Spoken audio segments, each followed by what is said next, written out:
Eliminating modulus. Modulus क्या होता है बेसिकली? मॉडुलस का काम क्या होता है? ये इस तरह की स्ट्रेट लाइंस होती हैं, इसका सिंबल -5 का मॉडुलस है ना। तो मॉडुलस क्या करता है कि जो नेगेटिव वैल्यू होती है उसको पॉजिटिव कर देता है। तो this these lines are modulus, ये सिंबल होता है। और अगर पॉजिटिव वैल्यू हो तो उसको वो पॉजिटिव ही रखता है, उसका साइन चेंज, नेगेटिव को वो पॉजिटिव बस कर देता है। ये काम होता है मॉडुलस का। अब इनइक्वालिटीज में मॉडुलस किस तरह यूज होता है? इस तरह से आपको इक्वेशन गिवन होती है, modulus of x plus 5 is greater than equal to 3। ये आपको इक्वेशन गिवन होती है। और हमारा कॉन्सेप्ट क्या है कि हमने मॉडुलस को एलिमिनेट करना है in order to solve our question. तो जब मॉडुलस रिमूव होता है ना, तो आपके पास दो आंसर्स आते हैं, एक प्लस आता है एक नेगेटिव आता है। ठीक है, एक प्लस की इक्वेशन बनती है, एक नेगेटिव की इक्वेशन बनती है। तो when we are eliminating modulus, एक इक्वेशन आपकी बनेगी +3 की, हमेशा प्लस माइनस दूसरी साइड ऑफ इक्वेशन पे जाके लगता है। ठीक है, और एक इक्वेशन आपके पास बनेगी -3 की, लेकिन जो माइनस वाली इक्वेशन होगी ना, उसमें आपका इनइक्वालिटी का साइन चेंज हो जाएगा, जिसमें भी नेगेटिव जाके, नेगेटिव का इफेक्ट आ रहा है ना जाके दूसरी साइड पे, उसमें इनइक्वालिटी का साइन आपका क्या होगा, चेंज हो जाएगा। अब इन दोनों इक्वेशंस को सॉल्व कर लो नॉर्मली।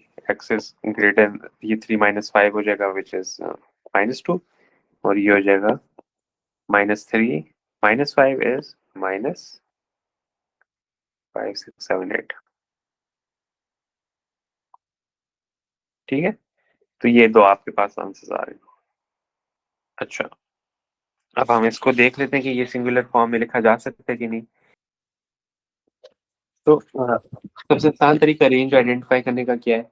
एक लाइन सी बनाओ, नंबर लाइन, बीच में जीरो होता है। ठीक है, इससे आगे पॉजिटिव वैल्यूज होती हैं, इससे पीछे नेगेटिव वैल्यूज होती हैं।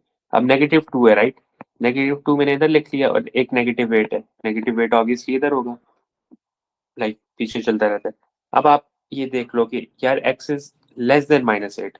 लेस देन -8 का मतलब होता है कि यार रेंज और पीछे जा रही है 8 से।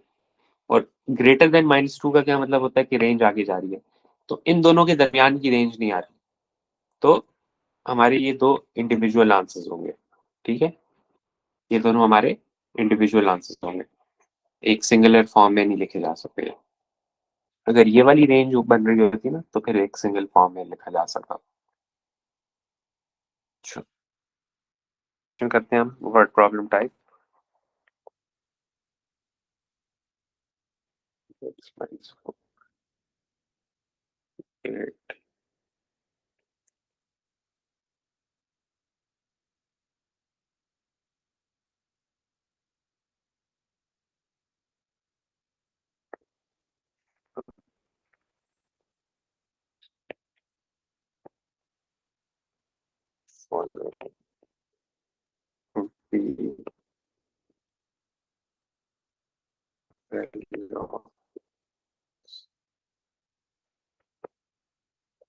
करते हैं इसको सॉल्व।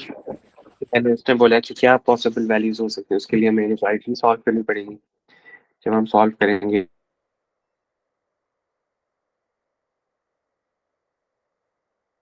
एक इक्वेशन हमारे पास बनेगी +8 वाली, और इक्वेशन बनेगी हमारे पास नेगेटिव वाली, जिसमें इनइक्वालिटी 2x is 8 plus 4, और x is हो जाएगा 12/2, which is x is greater than equal to 6. And then the next equation is ये हो जाएगा -8 plus 4, 2x is greater than -4 हो जाएगा, x is -4/2 हो जाएगा, और x is जो है लेस देन -2। तो ये दो हमारे पास आ रही है। एक वो कह रहा है x is greater than 6, तो यार x इस इक्वेशन में कोई भी, ठीक है, 6 से बड़ी वैल्यूज तो नहीं है ना, तो ये इक्वेशन तो काम की नहीं है। अब सेकंड इक्वेशन देखते हैं, x इज लेस देन -2। अब लेस देन -2 हमारे पास जो है कौन से हैं, ये याद रखना, आपने साइन यहाँ पर देखो, लेस देन इक्वल टू -2। अब लेस देन इक्वल टू -2 का क्या मतलब है कि -2 भी इंक्लूड होगा आपके पास पॉसिबल वैल्यूज में। -2 भी आंसर है आपका। अब यहाँ स्टूडेंट्स क्या करेंगे, जल्दी से सिलेक्ट कर लेंगे -2, भाई ये मेरा आंसर हो गया, ठीक है। लेकिन आपका आंसर गलत हो गया। आपने और भी ऑप्शन देखने हैं, स्पेशली उस केस में जिसमें आपको बोथ गिवन हो, ठीक है, बोथ ए एंड बी इस टाइप के ऑप्शन गिवन हो ना, तो आपने लाजमी वो वाले ऑप्शंस बाकी भी चेक करने होते हैं। तो -2 से छोटी वैल्यूज, मतलब कि इसमें तो -3, -4, -5 ये सारी वैल्यूज इंक्लूड होंगी। तो -3 भी आपका पॉसिबल वैल्यूज ऑफ एक्स में आएगा। क्यों? क्योंकि वो -2 से छोटी है। तो इसलिए आपका जो करेक्ट ऑप्शन होगा वो क्या होगा, ऑप्शन डी होगा, बोथ ए एंड बी।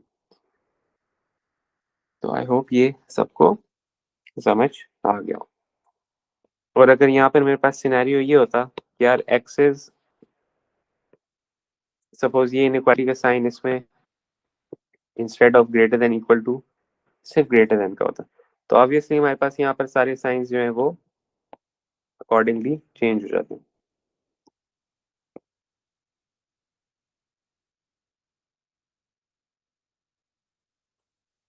तो बच्चों अब क्या आंसर होता, एक्स इज ग्रेटर देन 6 तो है ही नहीं ना, वैल्यूज ही नहीं है। तो अब क्या आंसर होता उस क्वेश्चन का? देखो, लेस देन -2 है, तो लेस देन -2 का मतलब है -2 नहीं होगा, उससे छोटी वैल्यूज होंगी, राइट। तो -3 होगा, राइट। -3 हमारे पास गिवन है ऑप्शन, तो ऑप्शन ही होगा आंसर।